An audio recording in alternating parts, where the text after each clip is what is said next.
Hello, everybody, and welcome to the importance of community in building an esports brand. I will be your host and moderator, Rebecca Longawa. I am the Chief Strategist at the gameHERS. And with me today, I have Karima Winter, who's the Creative Director over at Cxmmunity, and Halina Malik, the Director of Content at eFuse. Hi, girls. Hello. Hey, hey. Nice to see you both again, and have some more chats. I would just love for Karima to start and introduce yourself and tell us what Cxmmunity does. What's your mission? All right. Hello, everyone. As she already said, my name is Karima Winter, and it's not a pun on the event.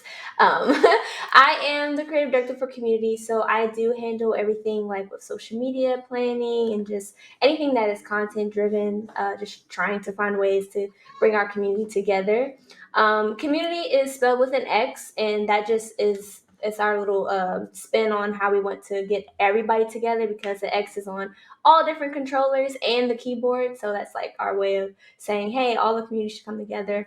And our mission is to really bring more minorities into this space, giving them like a seat at the table. We want to see more people of color at these esport communities and just more brands, like just so that they can better kind of get to know the community and not just one-sided. You just want to have all the people together at once. So that's really what we do. And we do host a HBCU Esports League, which is the first one ever with Twitch. We're partnered with Twitch, and we have Verizon Discover as our partners.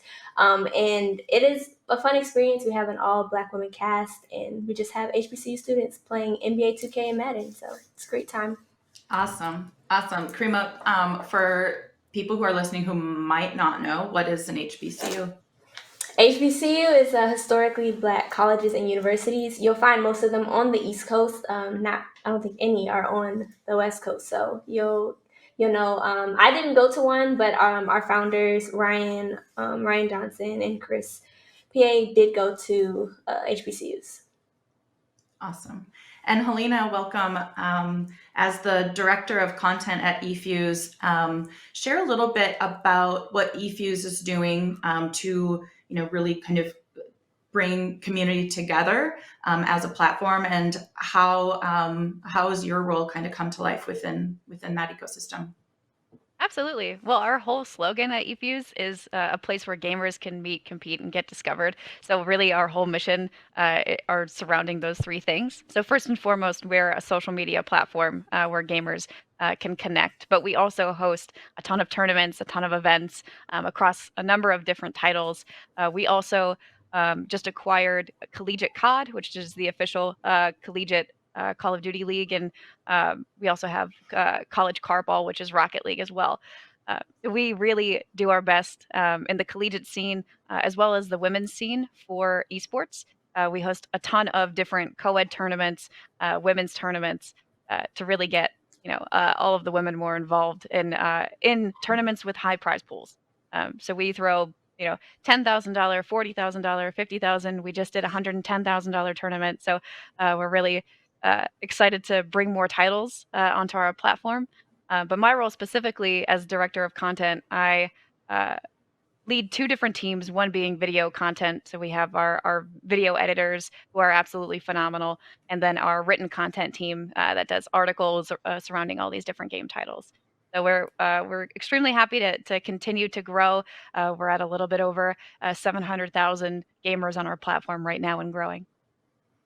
Awesome. Phenomenal. And a little bit for people who are tuning in about the gameHERS. The gameHERS was developed right at kind of the start of the pandemic as a safe place for women to come together and connect. And it's open to anyone who identifies as a woman and anybody, any human that supports that mission of creating a safe space for women to connect and grow and game together. I have been working with them for, at least 6 months now on just helping build out some strategies on how we can expand and grow our community and really offer kind of tools and services that our community is saying that they need more access to. I'd love to talk a little bit about what you're hearing from each of your communities in terms of, what they're needing more of. Karima, would you want to start? Yeah, for sure. It's just more so the games that we're playing. They want to get in touch with certain games like Valorant, Rocket League, or especially Smash Brothers. The students are really excited to get into those games. So it's good to know, like when you have people mentioning us on Twitter and Instagram and just saying like, "Hey, when are you all gonna have a Rocket League tournament or a league?" They're even asking for a league. It's like it's a lot of stuff that they're asking for, and we're just trying to find ways to kind of give to all the communities at once with the capacity that we do have, because we are fairly new, just like the gameHERS pandemic. I like to call them pandemic companies because they were brought up through quarantine, which is an awesome idea. So yes, I definitely would say those video games they're asking for the tournaments and the leagues. Nice. Halina? Yeah, in similar vein, I think our community, is always craving different events and different tournaments for different game titles. So, folks would want Call of Duty Vanguard, some just want S&D only, some variant, some Warzone, and just getting a lot of feedback from them on the types of events and tournaments that we throw to sort of include everybody, making sure that we're doing enough Rocket League, etc. So, in similar vein to Karima, it's sort of the same answer. And I think like all of us have been working on being a part of a lot of digital events over the past year and a half. I just attended my first in-person esports event post-pandemic last week in Los Angeles with Bud Light Seltzer, 2K Showdown. And there's a couple more kind of coming down the hopper that are live events that are esports driven. Are you guys experiencing any live events or planning any live events? Is your community asking to get together in real life at this moment? I can Yeah, go. sorry, go ahead. Yeah, we actually starting to do a lot more live events, and I would say live events in terms of where the students are actually playing like together in one space. We just recently did our Verizon 5G challenge, where we went to the Verizon 5G lab in Washington D.C. And students competed in Madden to get to try to win a prize pool. So we're definitely trying to get more like in person. Our HBCU Sports League, the casters are live and the hosts are live all in one place, because we just feel it's more. It just makes more sense. Like it gives more home, like feeling like, okay, this is real. I know, like we love the nice overlays and it's on brand for esports, but sometimes you kind of want to bring back to the traditional side of just having the casters right next to each other so they can really fill it out and actually have those real conversations without being awkward with like delays. So yes, we're definitely trying to get like in person more events. And so I mean it's good to see people in person. It's nothing like seeing the whole body versus just half of the person's body. Right. I would Helena? absolutely agree. Yeah, I would absolutely agree. I think, people are craving this sort of in-person interaction, and you see that with like the major CS:GO lands. People love this. People love esports. It's kind of where it was born in a grassroots feel. For eFuse specifically, we need to make sure that we are keeping the barriers of entry extremely low. We don't charge for any of our tournament entries, so we will absolutely keep hosting online tournaments and making sure that that's a priority for us and keeping that rhythm. But at the same time, hosting those, call it pop-ups or events in locations that are super fun. We did one here in Cleveland, Ohio, and Columbus, Ohio at the same time at a brew where we put a bunch of Xboxes up. We did Madden. We invited the Cleveland Browns and had fans interact and play Madden with them, which was a ton of fun. So we're hoping to do those more community driven events as well. But at the same time, keeping those online tournaments heavy and flowing. I love that. One thing that I've always really appreciated and respected about eFuse, as a platform, as a place for people, not only to connect and share their experiences, but also to connect and game together, has been the intentionality behind curating events that are inclusive.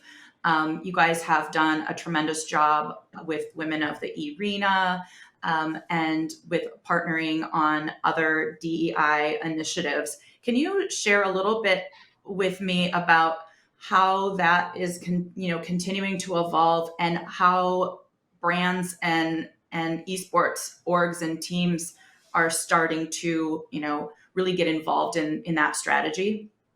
This gets me so excited. This is one of my favorite questions ever. So you cut me off if I talk for the rest of the panel time. But we created this IP called Women of the Arena. That's an all women's tournament. That's an eFuse property. We also created an IP with Activision that's called Sadie Hawkins, which means that the women are the captains, sort of like the for the older folks like myself who are watching the Sadie Hawkins dances, where the women get to ask the men to the dance, is kind of what we were going for here. But we just threw a $40,000 Sadie Hawkins tournament that was a 4v4 Vanguard event where the women got to actually compete with and against professional CDL players, which was so fun to watch and was extremely competitive. Even the finale, the grand finals, was so intense and amazing to watch. And even the CDL pros are now looking to partner with women more. They're practicing with these women now. They're including them, in all of these things, which is amazing to see, because this wasn't the case, call it 5 years ago, 2 years ago even, where now the women are, playing with and against the best of the best for some major money. So it's more than anything we could have asked for the Call of Duty community, and it's only going to grow from here, and hopefully we can expand this into other titles as well.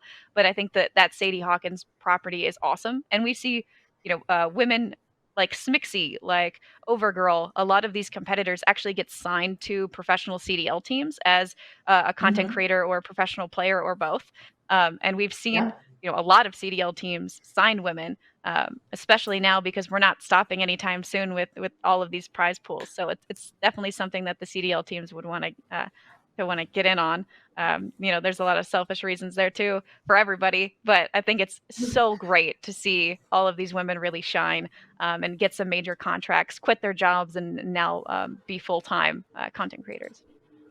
Yeah, I love that. And I love Smixy. And I think about, one of the barriers has been for women in gaming, the challenge of not playing or not having the ability to play against other high level players.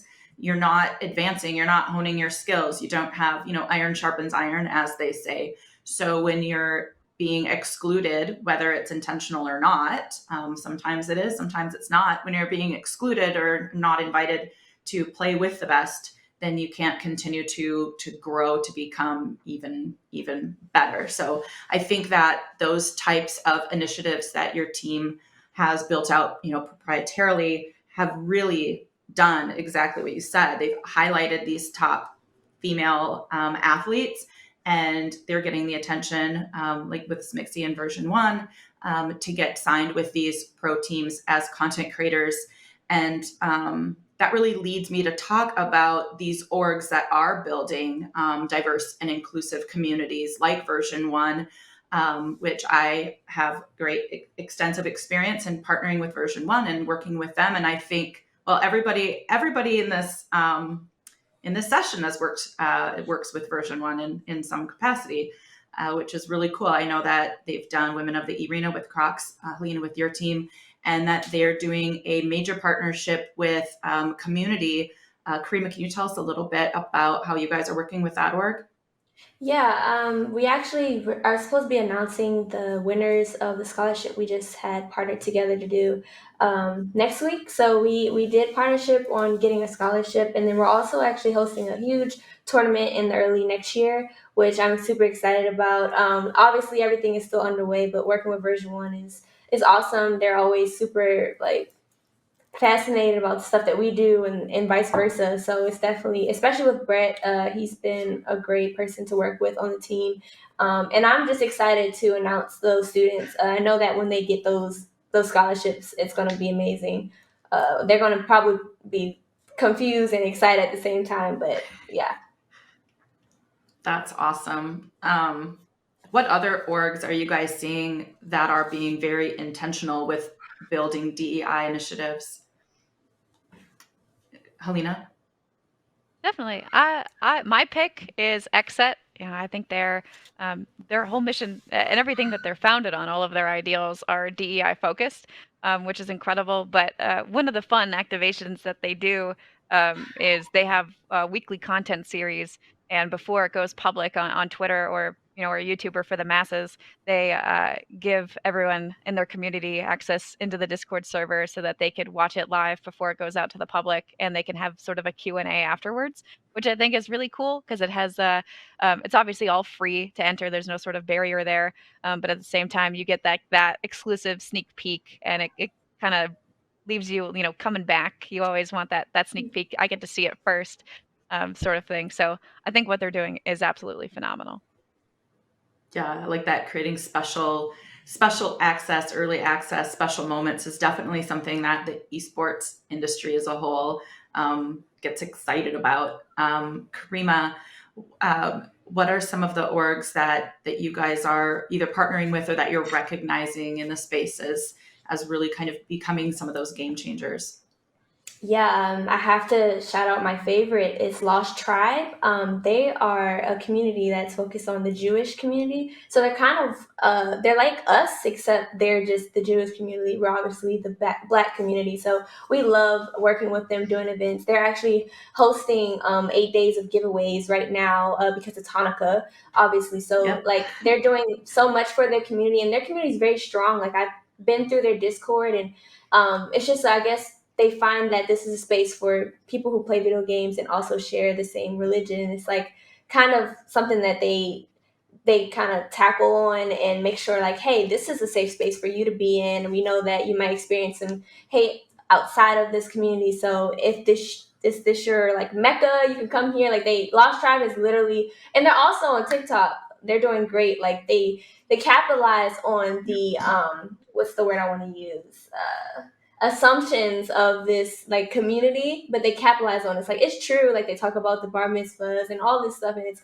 great to see them like grow, just to all different people, like not just the Jewish community, but like in different races and stuff like that. So I definitely will have to shout out Lost Tribe, and then FaZe Clan obviously is my favorite. They do really well trying to bring people into the community. Like that one time, they had people let people change their name on Twitter, and it's something simple as that. It's like kind of giving it like, hey, here's an open door. You are a part of us, even though you might not seem like it, but we can find ways to, make it feel like you are a part of this community. And that's what is super important. I love that you brought them up because I they have this love that. really awesome recruitment initiative that they do called Phase 5, which is obviously mega popular, but they have that sort of open recruitment, and that blows up Mhm. every time they do it. And every time they open up Phase 5 again, it goes viral, and it's absolutely massive because everyone wants to be a part of it. So Yeah. I love that. I love that example.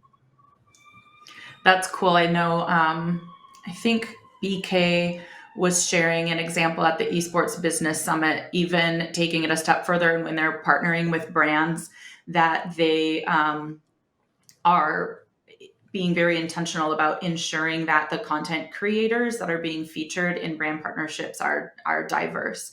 I think McDonald's was the example that he used at the Esports Business Summit. It's really great to see some of the professional orgs creating consistent strategies and consistent touch points to expand their existing audience and get into more diverse communities. Because I think a couple years ago it was like maybe there'd be like one initiative, like one day or one kind of tournament, and now there just seems to be like programmatic.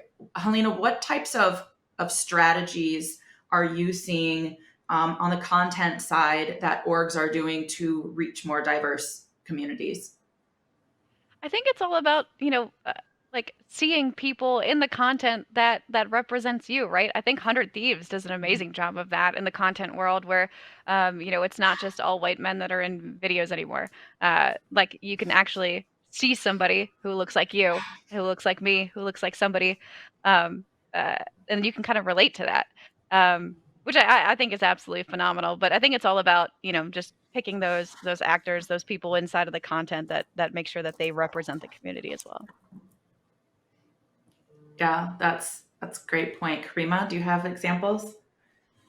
Yeah, I mean, I was thinking about just us, our team, community. I'm seeing a lot of bigger brands reach down to like smaller nonprofit brands because it's a more easy access. Like they know that we have the access to the students and like just get into that aspect of it. So that's the strategy I've been seeing, and just kind of like consistently using influencers, because obviously this is a social media era. So using people who you wouldn't expect, like Megan Thee Stallion or Saweetie, like in different things like music industries. So it's like trying to like combine that together. Like that's been a way, because like how can we reach these younger people, or how can we reach the older people, or the people who like driving, which is like Forza race cars or something, you know what I'm saying? Like they're Yep. doing the influencer thing, like, and these people probably never played a video game in their life, but it's like we know that if somebody sees them and next to an Xbox, it's like, okay, now I want to play the Xbox,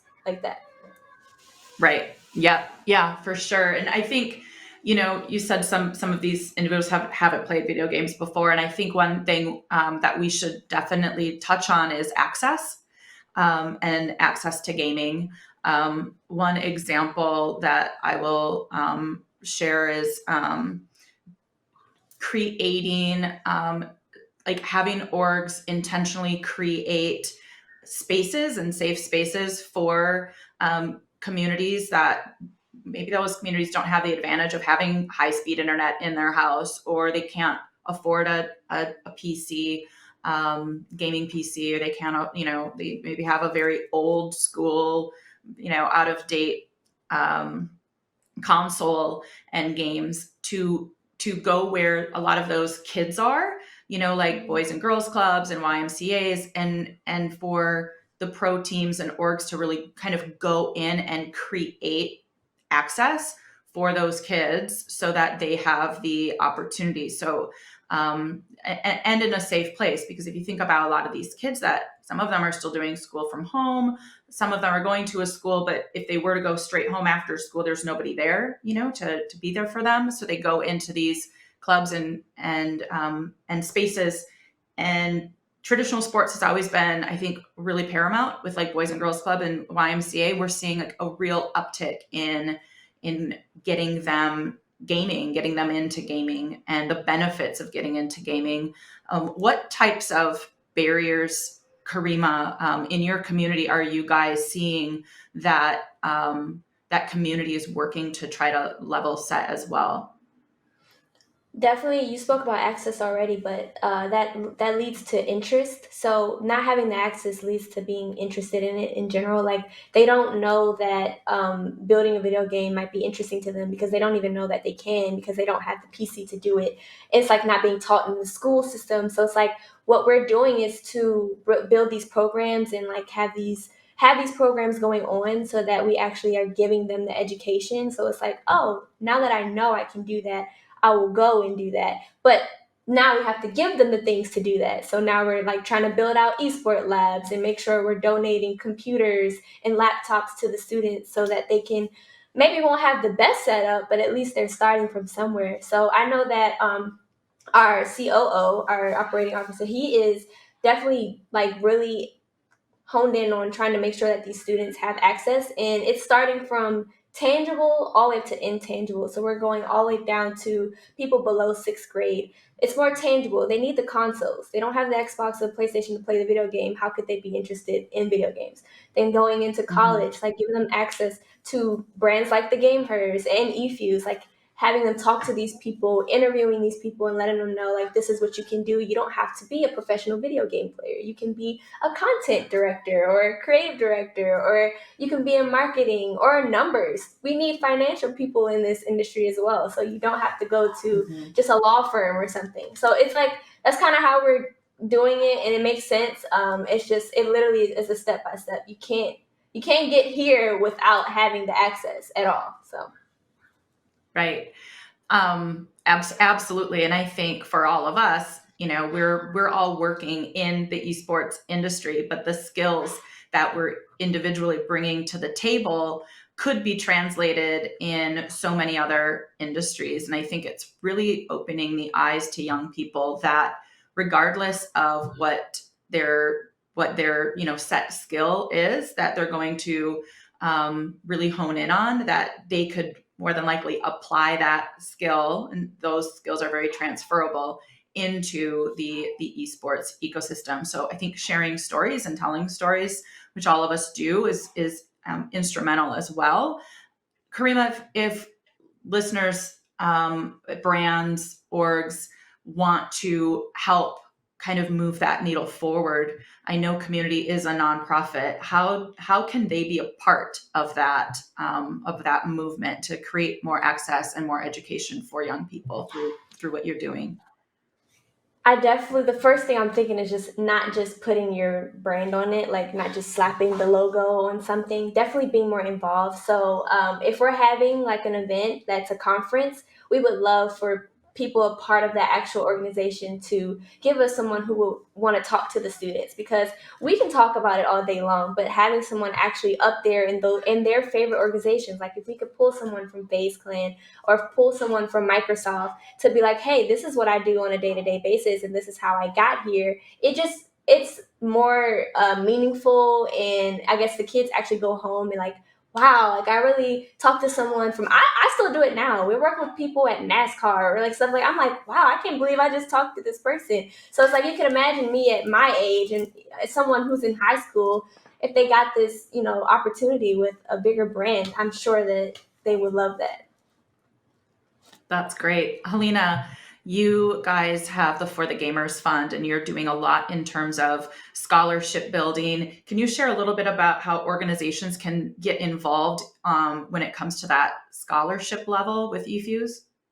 Absolutely. Oh my gosh. We are open to any sort of conversation. Our One of our pillars is impact. So if it's going to make an impact in the community, we are all about it. We not to say that costs go out the window, but but impact is our North Star.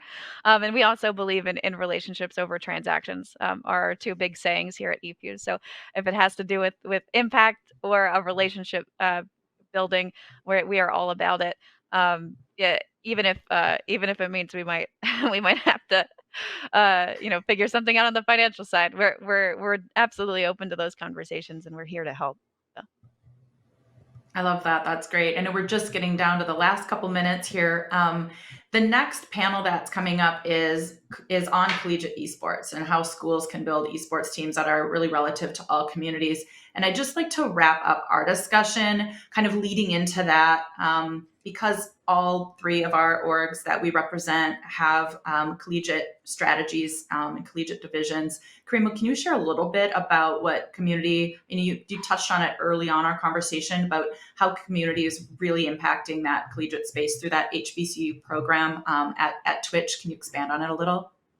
Yeah, so I'm actually the host, one of the co-hosts for this HBCU Esports League. Super fun.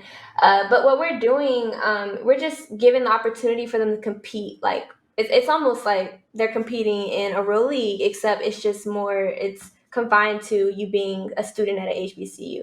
And I know we get a lot of questions like, does that mean you have to be like a minority or black? Like, no, because all different people can attend an HBCU. It's not literally selected that way. Yesterday we just had our Discover Bowl, and we had someone, a new player that we picked up from Northwestern Esports team, and he's a white young man, and that doesn't mean anything to us. It's like anybody is welcome, and we're always pushing the word for it. It's just like, as long as you go to an HBCU, you can be involved, and that's important. And then also at these HBCUs, we're trying to get these labs there, esport labs. I know I went to, I think it was Delaware, and they had a huge esports lab, and I was like, oh my gosh, we need to have this at our schools like Morgan State and Bowie State, because I know that there are students who would love to go after school to an esports lab and be able to play games, and then also giving them the opportunity to stream. I'm a streamer, so I understand how important it is to have that time and the access to do it. Getting that set up can be very expensive. So if community can do it, work with other people like Red Bull, Verizon to get these large equipment, the PCs, the monitors, then that's something that we're definitely focused in on. Phenomenal. And we're just wrapping up. Halina, I know you guys are doing a lot in the collegiate space as well. The gameHERS has a collegiate division. I'm really looking forward to listening to this next panel. I want to thank both of you for really spending the time to talk about what you're seeing and experiencing when it comes to growing communities. And I really look forward to continue to partner with both of you and through the gameHERS, through version 1, and everything that you guys are working on. Thanks so much for coming on, sharing your experiences. Thank you so much for having us. This has Yes. obviously been incredible. Thank you, Rebecca. It was lovely talking to you all.